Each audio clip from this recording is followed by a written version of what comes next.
안녕하셨습니까? 이 창세기 속에 굉장히 많은 내용들이 포함되어 있기 때문에 조금 이렇게 시간이 많이 걸려요. 우리가 지난번 학기 때 11번을 했는데 11번을 공부를 했는데 창세기 3장 6절까지밖에 못했습니다. 3장과 4장까지 시간이 꽤 걸릴 것 같습니다. 4장, 5장부터 이제 넘어가면 좀 빨리빨리 나갈 수 있겠죠? 우선 3장 7절, 8절의 말씀을 먼저 보겠습니다. 혹시 이제 이전 강의를 못 들으셨던 분들은 이제 적당한 때에 이 창세기 강의 전체 테이블 우리가 만들 것이니까 그 테이블 가지고 공부하실 수 있을 것 같습니다. 7절, 이에는 이제 선악과를 따먹은 후에 하와도 먹고 아담도 먹었습니다. 그들의 눈이 밝아 자기들의 몸이 벗은 줄을 알고 무화과나무 잎을 엮어 치마를 하였더라.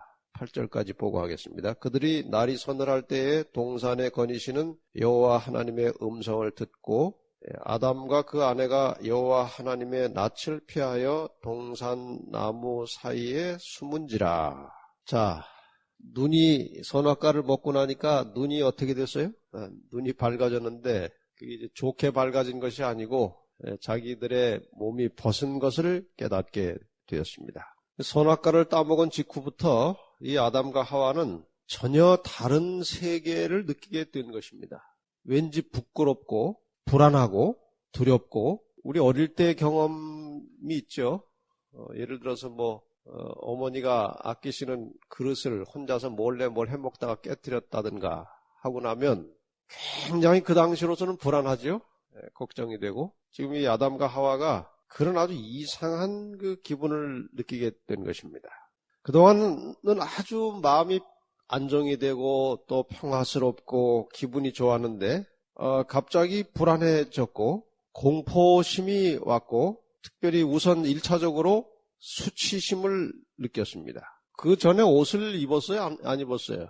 아담과 하와가 옷을 입었습니까? 안 입었습니까? 옷을 안 입었습니다. 근데 이 성경의 내용에 보면은 뭔가 그 영광의 빛으로 옷이 입혀져 있었는데 무슨 직물로 짠 옷이 아니고 영광의 빛으로 가려워졌던 몸이 드러난 것입니다. 그 영광의 빛이 사라지고 수치가 생겼습니다.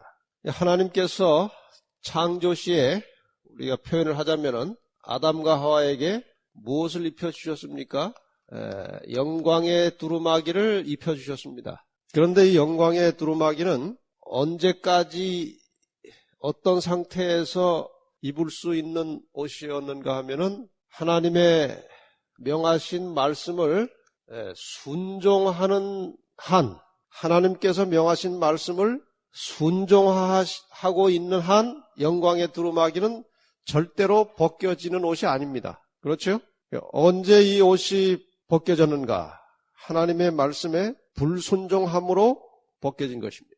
이것은 오늘 우리 구원의 과정에서도 적용이 되는 것입니다. 우리는 사실 구원을 얻을 만한 아무런 가치가 없는 사람들입니다. 예수를 믿고 선행을 많이 쌓고 하나님의 계명을 철저하게 지켜서 구원받은 것이 아니고 예수 그리스도를 믿음으로 그 믿음을 의로 보시고 우리를 구원해 주셨습니다. 신학적으로 우리가 그것을 칭의라고 합니다. 이 칭의라고 하는 것은 의롭지 않은 사람을 의롭다고 쳐주는 것입니다. 예수를 믿음으로 우리가 의롭게 된 것이 아니고 하나님께서 그 입장을 바꾸셔서 우리를 의롭다고 선언해 주셨기 때문에 우리가 의인이 된 것입니다. 우리가 예수를 믿음으로 우리 자신이 바뀐 것이 아니고 예수 그리스도 때문에 하나님께서 우리를 대하시는 입장을 바꾸신 것입니다. 예수 그리스도가 없으면 우리는 죄인입니다.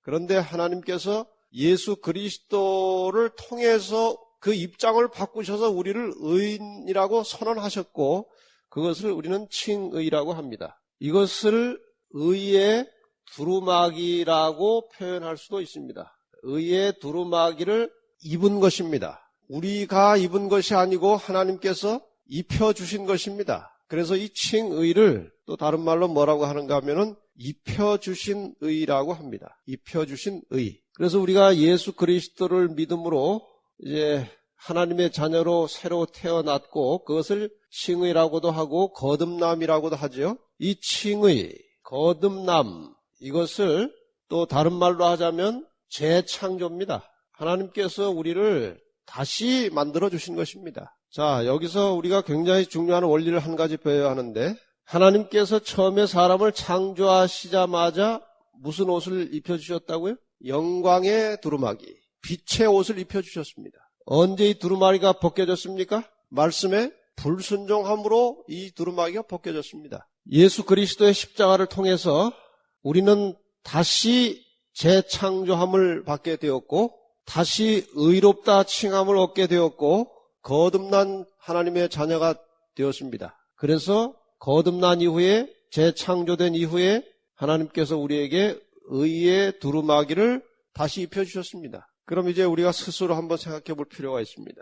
이 거듭남을 통해서 재창조를 통해서 하나님께서 우리에게 다시 입혀주신 의의 두루마기는 영원한 것입니까? 벗겨질 수도 있는 것입니까? 벗겨질 수 있는 것입니다. 아담과 하와가 창조 때 하나님께로부터 받았던 영광의 두루마기가 벗겨질 수 있었듯이 우리가 칭의와 함께 거듭남과 함께 입혀진 의의 두루마기도 벗겨질 수 있습니다. 이 아담과 하와의 영광의 두루마기가 하나님의 말씀에 순종하는 한 입혀져 있었듯이 우리가 예수 그리스도를 통해서 구원받은 이후에 재창조된 이후에 입혀진 의의 두루마기는 하나님의 말씀에 순종함으로 계속 입혀져 있는 것입니다. 그런데 중요한 것은 우리가 그것을 입고 있는 것 자체도 우리의 힘으로는 입고 있을 수가 없어요. 그래서 삶의 순간순간마다 하나님께서 다시 우리로 하여금 그 의의 옷을 입고 있을 수 있도록 힘을 주시고 능력을 주셔야만 우리가 입고 있을 수 있어요. 그것을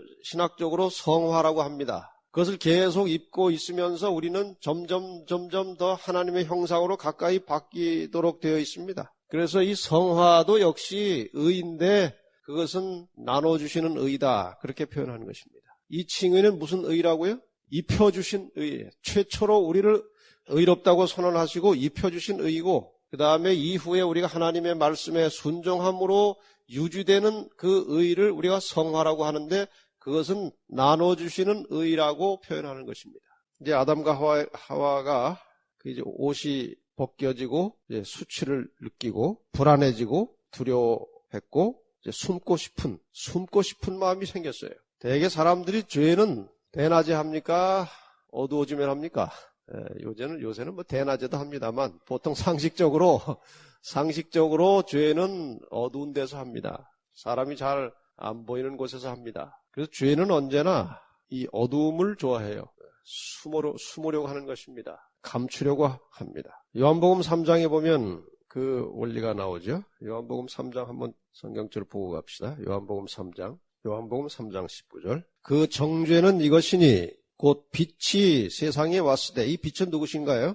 예수 그리스도이십니다. 곧 빛이 세상에 왔으되 사람들이 자기 행위가 악함으로 빛보다 무엇을? 어둠을 더 사랑한 것이니라.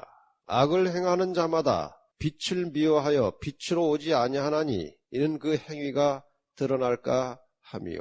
빛으로 오면 자기 행위가 드러나니까 빛보다 무엇을 더 좋아합니까? 사람들이? 어둠을 더 좋아합니다. 그래서 아담과 하와가 선악과를 따먹은 다음에 수치심을 느끼고 어떻게 했어요? 숨었습니다. 그 당시 아담과 하와 말고 다른 사람이 있었어요? 없었어요? 아담과 하와가 선악과 따먹은 직후에 아담, 하와 말고 다른 사람이 지구상에 있어요? 없어요? 없어요. 왜 숨어요? 그 참 이상해요.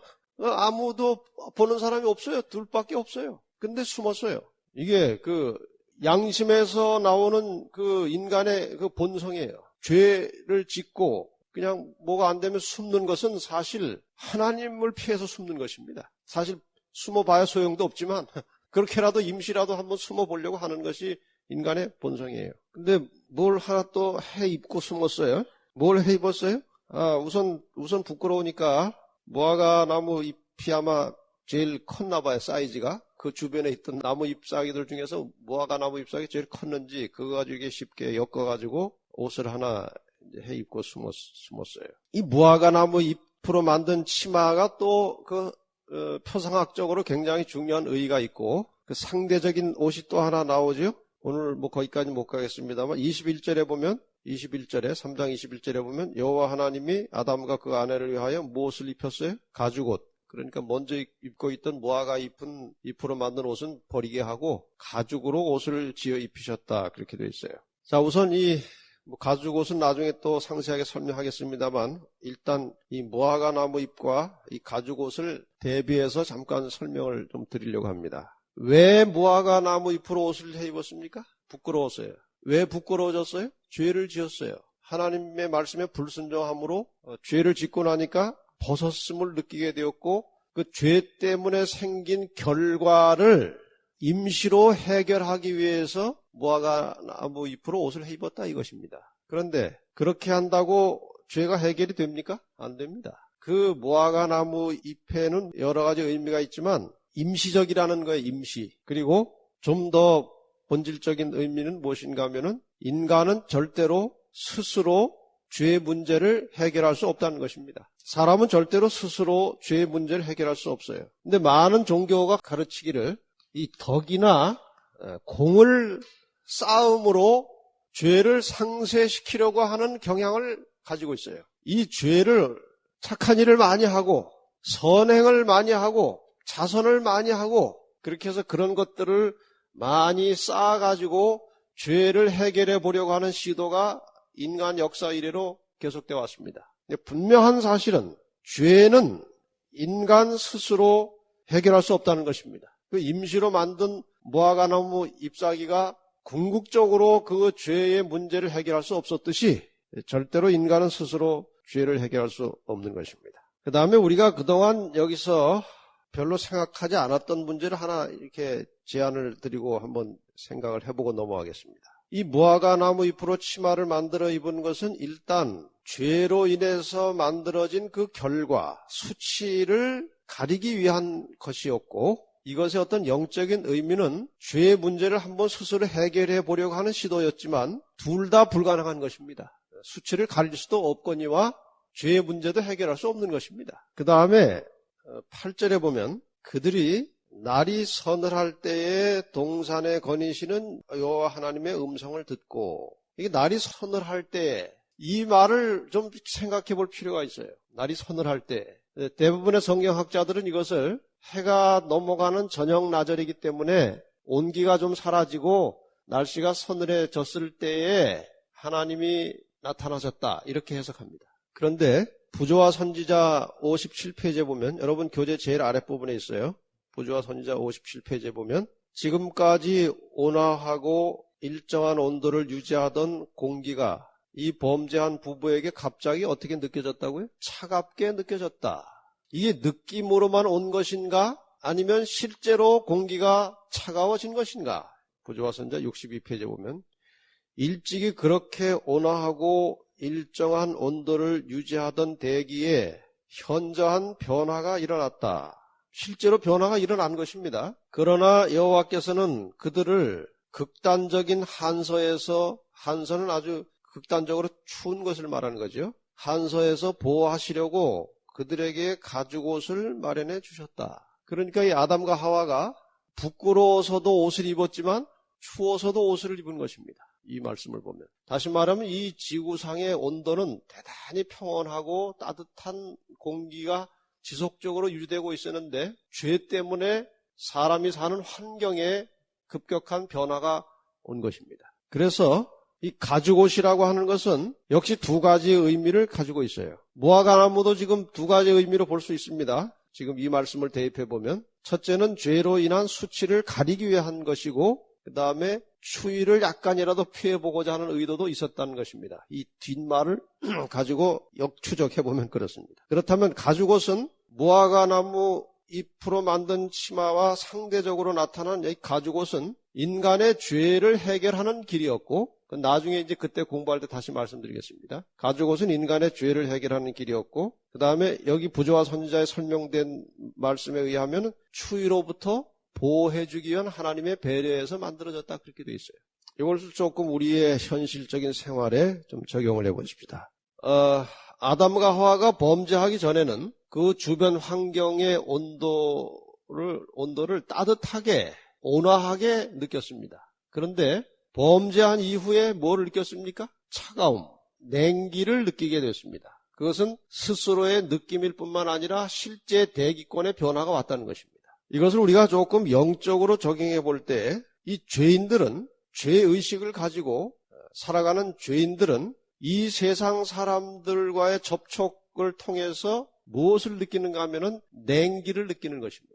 차가움을 느껴요. 그래서 배척하고 조금이라도 자기하고 이해관계가 틀어지면 미워지고 적대시합니다. 그러나 그리스도의 공로로, 그리스도의 피로 의로워진 하나님의 백성들은, 죄를 용서받은 하나님의 백성들은, 그리스도의 의에 두루마기를 입은 사람들은 다른 사람들로부터 온기를 느껴야 하는 것입니다. 가까이 하고 싶고 내 것을 나누어 주고 싶어져야 돼요. 여러분은 지금 이 말씀을 어떻게 듣고 계신지 잘 모르겠습니다.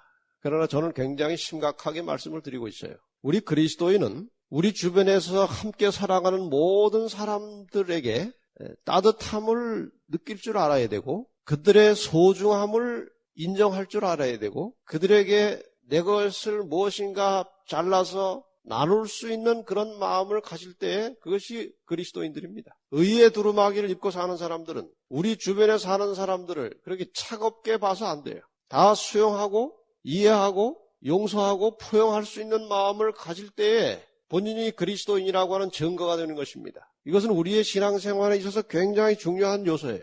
아무쪼록 여러분과 저의 생활 속에서 비록 우리가 부족한 인간들이지만 그리스도의 의를 입은 하나님의 자녀로서 우리 주변의 모든 사람들에 대하여 따뜻함을 느끼고 따뜻함을 나눌 수 있는 그러한 구원받은 성도들이 되시기를 바랍니다. 사람이 굉장히 무가치하고 보잘것이 없으면서도 교만하고 자만하고, 사람이 연약할수록 교만해집니다. 가진 것이 없을수록 자만해집니다. 자기가 허약할수록 과시해요. 어떤 분이 모여서 앉았다 하면 아들을 낳을 수 있는 비결에 대한 강의를 잘하는 분이 있어요. 그래서 그분이 젊은 사람들한테 인기가 좋아요.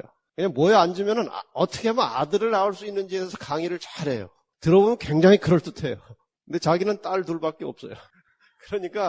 그러니 그게 참 이상하지 않습니까? 그게 인간이에요. 가난한 사람이 괜히 좀 그럴듯한 차를 타고 좀 뻐겨보고 싶고, 그게 이 죄인의, 허한 죄인의 속성입니다, 그것이. 그래서 하나님의 말씀으로 마음이 가득 찬 그리스도인들은 겸손할 수밖에 없어요. 왜냐하면 자기가 아무것도 아니거든요. 따지고 보면. 여러분이나 저나 따지고 보면 뭐 있습니까? 내놓을 게 아무것도 없어요.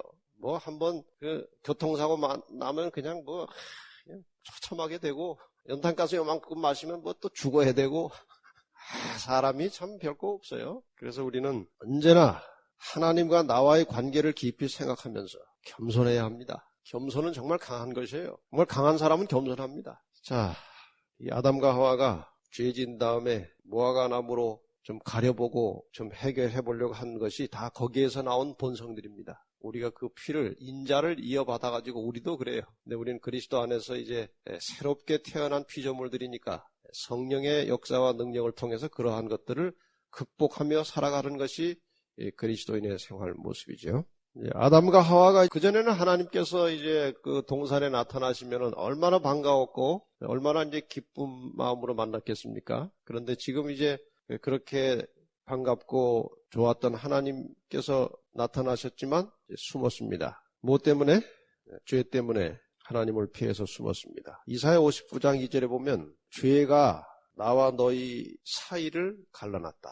그렇게 되어 있어요. 죄가 나와 너희 사이를 갈라냈다. 이 말도 또 깊이 생각하면 대단히 중요한 의미가 있습니다. 하나님 앞에서 나타나고 싶지 않았다 이것이죠. 그렇죠? 하나님 앞에 자기가 존재하고 싶지가 않았다 이것입니다. 우리 사람 사회에서도 범죄자들은 경찰을 피해 다닙니다. 사람이 범죄한 이후에 하나님을 피할 수밖에 없게 됐어요. 이것을 조금 뭐라고 그럴까요? 철학적인 말로 한번 만들어 보십시다. 하나님을 피해서 숨는 것은 하나님 앞에서 자기의 존재가 없기를 바라는 것입니다. 맞습니까?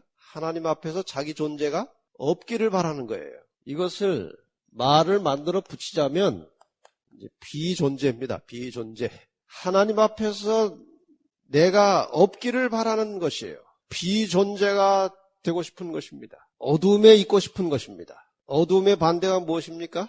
빛이에요. 성경에서 말할 때 어둠의 반대는 빛입니다. 빛은 곧 무엇이었는가 하면 생명이었습니다. 빛은 생명이에요. 그 생명의 근원은 하나님이십니다. 그러니까 하나님, 빛, 생명 다 같이 있어요. 그런데 그 생명이신, 빛이신 하나님을 피해서 어둠 속에 머물러 있으면서 하나님 앞에 드러나기를 꺼려하고 있다는 것은 존재하고 싶지 않다는 것이고, 좀 더 구체적으로 말하면 비생명이에요. 하나님이 생명의 근원이신데 하나님과 함께 있기를 꺼려한다는 것은 생명이 있고 싶지 않다는 것입니다. 쉽게 말하면. 그것도 비생명이라고 그래요. 그래서 하나님을 피하는 것은 곧 무엇을 포기하는 것인가 하면은, 하나님을 피하여 어둠 속에 있는 것은, 빛을 피하여 어둠 속에 있는 것은 생명을 포기하는 것입니다. 생명을 포기하는 것입니다. 자, 사람들이 왜 멸망하는 줄 아십니까? 하나님께서 한 사람도 멸망당하기를 원치 않으십니다.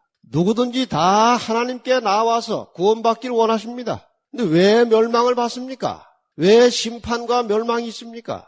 하나님 앞에 있기를 싫어하는 것입니다. 죄 때문에 하나님 앞에 있기를 싫어하는 것이에요. 그러니까 하나님이 나타나면 죄 속에 있는 사람, 어둠에 있는 사람들은 살고 싶지 않은 거예요. 그래서 죄인은 죽는 것입니다. 하나님은 죄인이 죽기를 원치 않으셔요. 누구든지 다 구원받기를 원하십니다. 근데 사람이 스스로 하나님 앞에 서기를 싫어하고 빛 가운데 거하기를 싫어하고 스스로 어둠 속에 빠져가기 때문에 자기가 자기 생명을 포기하는 것입니다. 그래서 죽는 거예요. 우리만 원하면 누구든지 다 구원을 받을 수 있고 하나님께서 원래 사람에게 부여하신 영원한 생명을 가질 수 있는 것입니다. 믿으십니까? 그것이 믿음과 구원이에요. 자, 다시 한번 복습합니다. 하나님의 낯을 피하여 숨는 것은 스스로 자기 존재를 부정하는 것입니다. 살려면 하나님의 낯을 피하지 말고 우리 죄를 빨리 그리스도 안에서 해결하고 하나님을 바라보시기를 바랍니다. 거기에서 생명이 나오는 것이고 빛이 오는 것이고,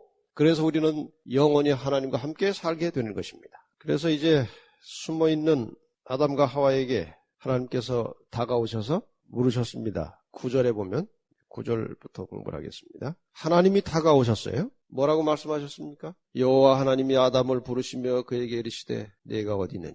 사람이 하나님에게 간 것이 아니고 사람이 하나님을 피해서 숨기 때문에 누가 오셨습니까? 하나님이 사람에게 찾아오셨고 다가오셨어요. 일반 종교와 이 기독교 종교의 차이점이 바로 그것입니다. 일반 다른 잡신들의 종교의 본질이 무엇인가 하면은 사람이 신을 달래는 것입니다. 재물을 가져오고 고행을 하고 인간적인 노력을 해가지고 신에게 좀 잘 보이고 화나 있는 신을 마음을 풀어줘야, 그래서 자식도 갖다 바치고 무슨 대단한 재물도 갖다 놓고 그래가지고 신을 달래가지고 신에게 은총을 받고자 하는 것이 하나님 종교 말고 다른 잡신들의 공통점이에요. 그래서 물론 다른 잡신 세계의 구원도 없지만 그들이 추구하는 구원 자체도 자기의 공을 쌓아가지고 얻으려고 하는 것입니다. 그러나 기독교의 구원은 거저 주시는 구원을 받는 것입니다. 그래서 여기에 최초의 이 범죄자들에게 하나님께서 다가오셨어요. 내가 어디 있느냐.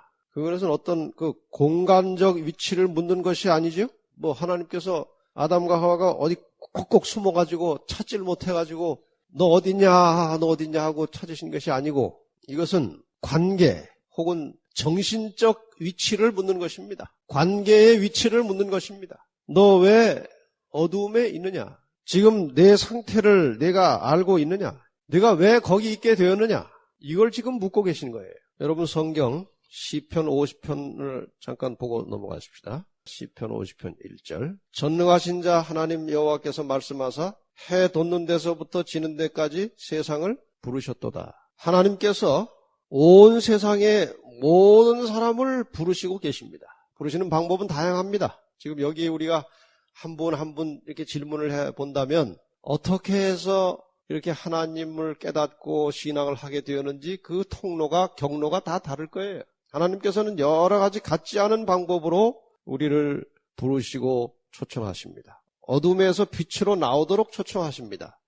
사망에서 생명으로 나오도록 하나님께서 우리를 초청하고 계십니다. 그래서 지금 이 아담과 하와에게도 내가 어디 있느냐고 물었지만 하나님께서는 이미 다 계산을 가지고 오신 것입니다. 그들이 왜 그러한 상태에 처하게 되었는지, 왜 그런 마음을 지금 가지고 있는지를 자각한다면 하나님께서 그들에게 다시 소생하고 살 수 있는 방법을 가지고 오신 것입니다. 그들을 벌하기 위해서 오신 것이 아니에요. 그들을 책망하기 위해서 오신 것이 아니에요. 숨어있는 그들을 찾아내가지고 창피를 주려고 오신 것이 아니고 하나님께서 그들에게 오셨을 때 이미 그들을 다시 구원할 방법을 가지고 오셨습니다. 그래서 이제 너희들 왜 거기 있느냐 하고 이제 하나님께서 물으시니까 10절에 가로되 내가 동산에서 하나님의 소리를 듣고 내가 벗었으므로 두려워하여 숨었나이다. 창피해서 숨었습니다. 가라사대 누가 너의 벗었음을 네게 고하였느냐? 누가 너희들도록 벗었다고 얘기하더냐? 내가 너더러 먹지 말라 명한 그 나무의 실과를 내가 먹었느냐? 아담이 이제 하나님의 그 말씀에 대해서 이 하나님의 질문은 지금 몰라서 하는 게 아니죠. 그 이제 상태를 깨우쳐주는 것입니다. 12절 아담이 가로되 하나님이 주셔서 나와 함께 하신 여자 그가 그 나무 실과를 내게 줌으로 내가 먹었나이다. 우리 지난번에 공부하실 때에 아담이 이제 그 부인 하와가 선악과를 하나 따먹고 흥분해가지고 하나를 더 가지고 아담에게 왔을 때에 아담은 그 하와가 선악과를 들고 약간 신나가지고 올 때에 아담은 벌써 이 지각으로 이게 운명이 끝났구나. 그래서 갈등했다고 그랬죠. 저것을 먹고 같이 죽을 것이냐 아니면 먹지 않고 하나님의 처분을 기다릴 것이냐. 근데 아담은 뭘 택했다고 그랬어요? 먹고 같이 죽을 것을, 그 여자를 너무 사랑하기 때문에 먹고 같이 죽을 것을 선택했어요. 대단히 어떻게 보면 참 멋진, 결과는 비참했지만 선택 자체는 아주 신사답고 멋진 선택을 했어요. 근데 여기서는 아주 또 비굴해져요. 여자 핑계대는 거예요. 그 여자를 핑계대는 것은 그 누구에 대한 핑계입니까? 여기 아주 노골적으로 나오지 않습니까? 하나님이 주셔서 나와 함께 하신 여자. 근데 여자가 줘서 먹긴 먹었는데 그 여자는 누가 만들었다는 거예요? 하나님이 만드셨으니 궁극적인 책임은 누구에게 있다는 거예요? 하나님에게 있다는 것입니다. 그래서 하나님이 다시 하와에게 묻습니다. 13절 여호와 하나님이 여자에게 이르시되 내가 어찌하여 이렇게 하였느냐. 여자가 가로되 누가? 뱀이 나를 꾀므로 내가 먹었나이다. 여기에 그 말은 나오지 않지만 뱀은 또 누가 만드셨어요? 뱀도 하나님이 만드셨어요. 그러니까 자기의 잘못과 죄를 인정하고 뉘우치질 않고 핑계를 대는 것입니다. 이렇게 변명하고 핑계대는 그 속성이 오늘 우리에게도 다 이렇게 유전으로 흘러내려와가지고 우리도 좀처럼 자기의 그 잘못을 인정하지 않습니다. 또 여러분 어떠십니까? 자신의 잘못에 대해서 합리화시키고 핑계대는 일을 잘 해요, 안 해요? 늘 그러고 살지요, 뭐. 자기는 다 잘한 거예요. 다른 사람이 잘못한 거고, 환경이 안 좋은 것이고, 자기는 늘 다 잘했어요. 이것이 죄인의 모습입니다. 부조화 선지자 58페이지에 보면, 이 문제에 대해서 이렇게 설명하고 있습니다. 자기 합리화의 정신은 거짓 아비에게서 비롯되었다. 우리의 최초의 조상은 사단의 감화에 굴복되자마자 이 정신에 빠졌으며 아담의 모든 자녀들이 이 정신을 나타내오고 있다. 이 정신이 무슨 정신이에요? 자기 합리화, 변명. 사람들은 겸손하게 그들의 죄를 자복하는 대신에 그 책임을 다른 사람에게, 환경에 또는 하나님께 씌움으로 자신들을 방어하려고 애쓴다. 그들은 심지어 그분의 축복까지도 그분께 불평할 이유로 삼는다.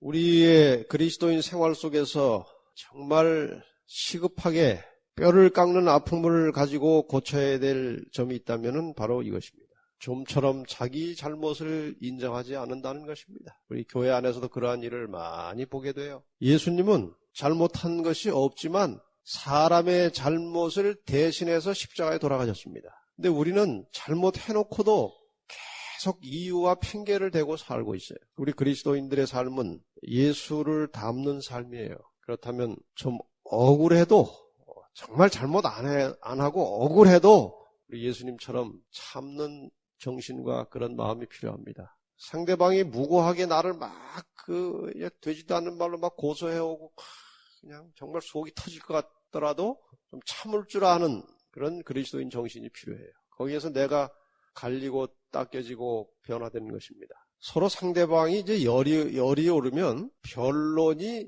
통하질 않아요. 논리가 성립이 안 됩니다. 감정이 솟아오르면 논리가 통하지 않아요. 그러니까 아무리 자기가 잘했다고 변명하고 해도 그게 상대방에게 설득이 돼야 안 돼요. 안 됩니다. 그러니까 이렇게 정서적으로 벌써 이렇게 도가 넘어버린 상태에서는 변명해봐야 아무 소용이 없어요. 그러니까 그럴 때 그리스도인은 끝까지 인내하고 참는 그 정신을 연습을 해야 되는 것입니다. 그리고 꼭 설명을 해야 될 필요가 있는 것이 있어요. 그렇죠? 그냥 설명을 안 하고 있으면 진짜 그냥 영원토록 오해받을 것들이 있어요. 그런 변명 말고 설명은 정서적인 그 흥분과 감정이 가라앉은 다음에 나중에 차근차근 해야지. 그 감정이 솟아올라 있을 때는 아무리 설명해봐야 소용이 없습니다. 늘 자기 합리화 그리고 변명에 익숙해져 있는 우리가 그리스도의 정신을 배우며 산다는 것이 쉬운 일은 아닙니다만은 우리가 늘 기도하고 하나님과 동행하고 하나님 뜻대로 살려고 끊임없이 움직이며 살 때 성령께서 우리를 깨우쳐 주셔서 우리로 하여금 주님을 본받도록 지도하시고 이끌어 주실 것입니다. 여기 철학자 칸트가 상당히 어려운 말을 하나 해놨는데 간단하게 설명을 하는 것도 유익이 될 것 같아서 인간의 진정한 자유는 칸트의 말과 같이 자율이 아니라 신율이다. 신율을 저버린 인간의 자율은 스스로 타율을 불러들이고 만다. 참 어렵죠? 이 말은 인간은 하나님께서 만들어 놓으신 법도 안에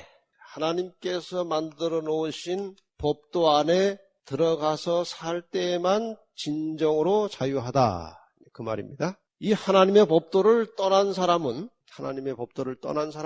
자기가 책임을 져야 될 것까지도 남에게 핑계를 댄다. 그 말입니다. 이게 남에게 핑계를 잘 대는 사람은 자기의 잘못을 늘 합리화시키고 변명을 잘하는 사람은 하나님의 법도 밖에 있는 사람이라 이것입니다. 그 사람이 비록 자기의 모든 잘못에 대해서 핑계하고 합리화시키고 이렇게 저렇게 피해서 살아갈 수 있을지는 모르지만 그 심령 깊은 곳에 진정한 평안과 자유는 없는 것입니다. 정말 사람이 평안하고 자유하고 안정감을 가지려면 하나님의 법도 안에 들어와서 그 법도를 따라 살 때에 우리는 자유하게 된다는 것입니다. 아주 쉬운 예로 하나님께서는 원수를 사랑하라고 말씀하셨고 우리 인간의 자율은 원수를 미워하는 것입니다. 그런데 스스로의 어떤 마음의 동기나 움직임은 원수가 생기면은 미워하고 싶고 미워합니다. 그게 자율이에요, 자율. 그런데 하나님의 법도 안으로 들어와 보면 원수를 사랑하라는 것입니다. 그런데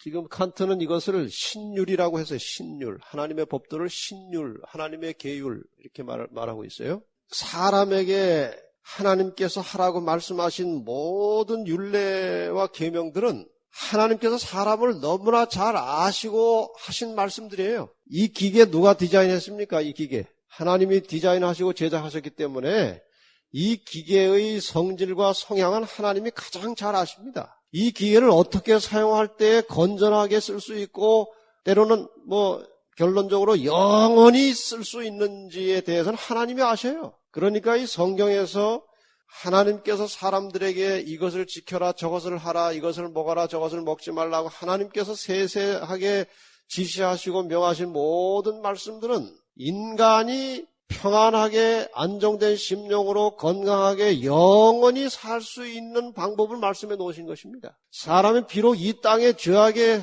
세상에 처해서 살지만 이 세상에서라도 아주 자유하게 안정되게 행복하게 살 수 있는 길을 설명해 놓은 책이 성경입니다. 그래서 성경의 말씀, 하나님께서 명하신 말씀 중에 사람이 안 해도 될 말씀은 없어요. 그래서 우리가 사람의 욕심과 정서와 감정대로 살지 말고 이 하나님의 법도를 따라서 살 때에 사람은 정말 자유함을 느끼게 된다는 것입니다. 기도하십시오. 기도하면 하나님께서 우리에게 원수를 포용할 수 있는 마음을 주시는 것입니다. 원수를 사랑하고 포용하면 얼마나 자유롭습니까? 이 사람도 봐도 좋아 보이고 저 사람을 봐도 좋아 보이고 사랑스럽고 주고 싶고 베풀고 싶고, 이게 사람이 자연스럽게 자유스럽게 살아가는 원리예요. 이것을 배우고 연습하고 훈련하는 장소가 교회입니다. 그러니 교회라는 데서는 굉장히 좋은 곳이에요. 잘만 배우면, 교회를 잘못 가면 또 큰일 나지만 제대로 가서 성경을 제대로 잘만 배우면 교회는 굉장히 좋은 곳입니다. 자, 핑계대지 맙시다. 우리의 잘못에 대해서 아담이나 하와처럼 자꾸 핑계대가지고, 핑계를 대면 될수록 자기는 자꾸 어둠 속으로 들어가고 부자유하게 되는 것이에요. 자, 그 다음에 이제 누구한테 물을 차례입니까? 그 차례로 말하자면, 보세요. 처음에 시작은 뱀에게 시작돼가지고 하와로 가가지고 하와에서 아담으로 갔죠. 하나님께서 이제 아담에게 물으시고, 거꾸로 하와에게 물으시고, 그 다음에는 뱀에게 물을 차례인데, 뱀에게는 너 왜 그랬느냐 하고 질문을 안 했습니다. 왜 그랬습니까? 이미 뱀은 사탄의 매체가 돼 있었기 때문에, 사탄은 이미 하늘에서 쫓겨난 존재예요. 이미 저주를 받은 존재입니다. 그래서 그에게는 묻지 않으셨어요. 묻지 않고 바로 사탄의 매체가 된 뱀에게 저주를 내리십니다. 어떻게 저주를 내리셨습니까? 14절. 여호와 하나님이 뱀에게 이르시되, 14절, 3장 14절입니다. 내가 이렇게 하였으니 내가 모든 육축과 들의 모든 짐승보다 더욱 저주를 받아 배로 다니고 종신토록 흙을 먹을지니라. 그러니까 뱀이 이 저주를 받기 전에는 배로 다니지 않았다는 뜻입니다. 그 다음에 흙을 먹을지니라, 이게 무슨 뜻인가? 뱀이 흙 먹습니까? 안 먹습니까? 뱀이 흙 먹어요? 안 먹어요? 흙 안 먹어요. 그럼 이건 무슨 뜻인가? 이 교재에 이사야 49장 23절을 보십시다. 이사야 49장 23절을 한번 찾아보겠습니다. 열왕은 내 양부가 되며 왕비들은 내 육모가 될 것이며 그들이 얼굴을 땅에 대고 내게 절하고 내 발에 무엇을? 티끌을 핥을 것이니 내가 나를 여호와인 줄 알리라. 티끌을 핥는 것이나 흙을 먹는 것이나 같은 말이에요. 티끌을 핥는 것이나 흙을 먹는 것이나, 이것은 아주 수치스러운, 아주 굴욕적인 상태를 표현하는 것입니다. 아주 수치스럽고 굴욕적인 상태를 표현할 때에는 흙을 먹는다 혹은 티끌을 핥는다, 그렇게 표현을 하는 것이 이 당시의 언어의 관용적인 표현이에요. 시편 72편 9절에도 티끌을 핥는다는 말이 또 나옵니다. 어쨌든 뱀은 아주 영광스러운 짐승으로부터 아주 치욕적인, 굴욕적인 짐승으로 이제 변한 것입니다. 사탄의 매체가 되었다는 이유 때문에 그렇게 되었습니다. 그래서 흙을 먹는다는 것은 그런 뜻입니다. 배로 다니는 것은 아주 추한 모습으로, 아주 굴욕적인 모습으로 사람들의 증오의 대상이 되고 아주 기피하는 동물이 되겠다. 또 요즘 뱀을 또 좋아하는 사람들도 있긴 있어요. 그걸 막 찾아서 그냥 먹고 그러기도 하는데, 참 사람이 참 묘해요. 어떻게 그걸 먹는지 몰라요. 어쨌든 뱀은 아주 영광스러운 짐승으로부터 사단의 매체가 됨으로 수치와 굴욕에 처한 짐승이 되어버렸습니다. 여기서 우리가 조금 생각해 볼 것이 있어요. 예수 그리스도를 십자가에 돌아가시도록 하는 일에 있어서 사탄의 매체가 된 사람이 있어요. 누군가요? 여러 사람이 있지만 가룟 유다입니다. 예수 그리스도가 십자가의 길로 가는 길목에서 사탄의 매체가 된, 사단의 매체의 역할을 한 사람이 유다예요. 가룟 유다. 그런데 이 사탄이 매체로 사용하는 것은 언제나 화려하고 멋있는 것들이에요. 가룟 유다가 그 12 제자들 중에서 제일 멋있는 사람이에요.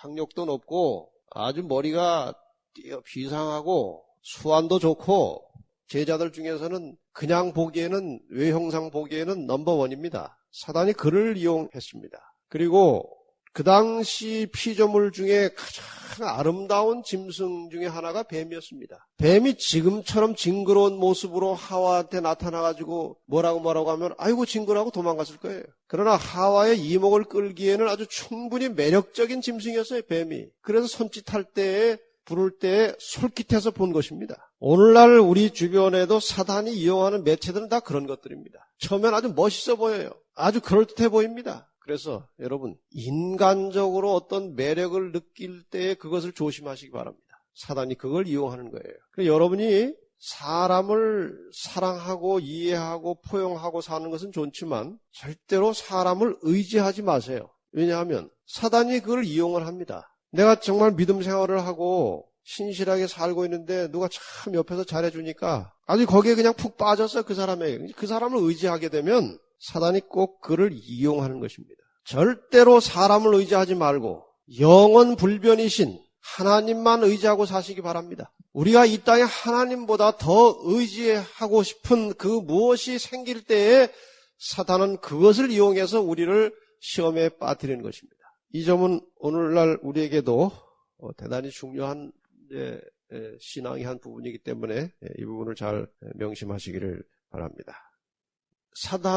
원래 사단은 천사장이었고 에스겔 28장 14절에 보면 덮는 그룹, 혹은 이사야 14장 12절에 보면 계명성, 아주 찬란하게 빛나는 존재였습니다. 하나님의 보좌 앞에서. 근데 그가 그 마음에 죄악적인 감정을 품기 시작한 것은 교만이에요. 교만. 하나님과 예수님과 같아지고 싶은 그런 교만심 때문에 사단이 이제 그 죄악적인 것이 발동한 것입니다. 뭐라고요? 교만이에요. 이것이 어디서 왔는지는 잘 모르겠어요. 이것은 우리가 나중에 하늘에 가서 하나님하고 공부할 때 물어볼 것입니다. 이것이 어디서 왔는지는 몰라요. 그런데 이것 때문에 사탄이, 이 루스벨이, 천사장이, 그 광명한 찬란한 존재가 하나님과 서서히 담을 쌓고 거리를 두고 경계하고 하나님처럼 되고 싶은 마음이 이제 꿈틀거리기 시작했습니다. 그래서 결국 하늘에서 이제 이것 때문에 하늘에 전쟁이 있었고 사단은 쫓겨내려왔습니다. 이것이 이제 사탄의 근본 속에 파묻혀 있었어요. 그래서 하와를 유혹할 때에도 똑같은 수법을 쓴 것입니다. 너희가 이 과일을 먹으면 눈이 밝아서 누구처럼 된다? 하나님처럼 된다. 자기도 하나님처럼 되려고 하다가 이 우주에 죄와 죽음을 가져왔고, 하와도 처음에는 완강하게 거절을 했지만 이 과일을 먹으면 눈이 밝아서 하나님처럼 된다는 말에 넘어갔습니다. 그래서 결국 하와도 죄와 죽음을 가져왔어요. 오늘날 우리도 마찬가지입니다. 오늘날 우리가 극복해야 될, 해결해야 될, 항상 투쟁해야 될 가장 시급한 죄의 속성은 교만입니다. 그 죄를 합리화시키고 변명하는 것도 다 근본은 어디서 나오는 것입니까? 교만이에요. 나는 잘못 없다는 거예요. 예수님께서는 정반대의 모습을 보여주셨습니다. 그분은 원래 온 우주를 통치하시는 왕 중의 왕이신데 그것을 다 포기하고 내려오셨습니다. 인간의 형체를 가지고 내려오셨습니다. 그래서 원래 높으신 분이, 영광스러우신 분이 낮게 되고 겸손하게 된 결과 죄가 용서되고 구원이 왔어요. 교만은 우리를 어디로 끌고 가는 죄입니까? 죽음으로 몰고 가는 죄고, 겸손은 우리를 생명으로 끌고 가는 것입니다.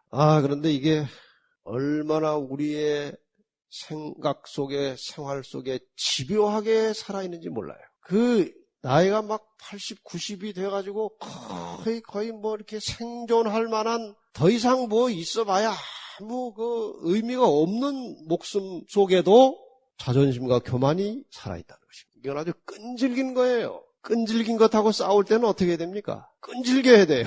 우리의 마음속에 시시로 올라오는 자만과 자고와 과시하고자 하는 이 죄된 본성을 끈질기게 하나님의 능력을 빌려서 없애버리시길 바랍니다. 올라오면 또 없애고 올라오면 또 없애고, 그것을 지어가는 과정 속에서 인간이 하나님 나라에 함께 살 수 있는 품성으로 바뀌는 것입니다. 오늘 우리 주변에 드러나고 있는 수많은 문제의 원인은 교만입니다. 교만. 교회 안에서도 이것 때문에 문제들이 많이 생겨요. 적어도 그런 본성은 사람이 참 한꺼번에 뿌리째 뽑을 수 없다 하더라도 그리스도인은 어느 정도 그것을 억제하고 다스릴 줄은 알아야 합니다. 그렇지 않습니까? 그걸 이렇게 드러내고 그걸 표면화시키는 것은 아주 부끄러운 일이에요. 이 교회 안에서, 더군다나 그리스도인들이. 하나님께서 가인에게 말씀하시기를 죄의 소원은 내게 있으나 너는 죄를 다스릴지니라 그랬어요. 우리 마음속에 이런 죄된 욕망, 유전자가 그러니까 그런 것들이 불쑥불쑥 나올지라도 우리가 신앙인이라면 그것들을 잘 누르고 다스려서 날마다 우리의 생활 속에서 조금씩이라도 그리스도의 겸손을 닮아가는 성실하고 진실한 그리스도인들이 되시기를 바라면서 오늘 말씀을 마치겠습니다.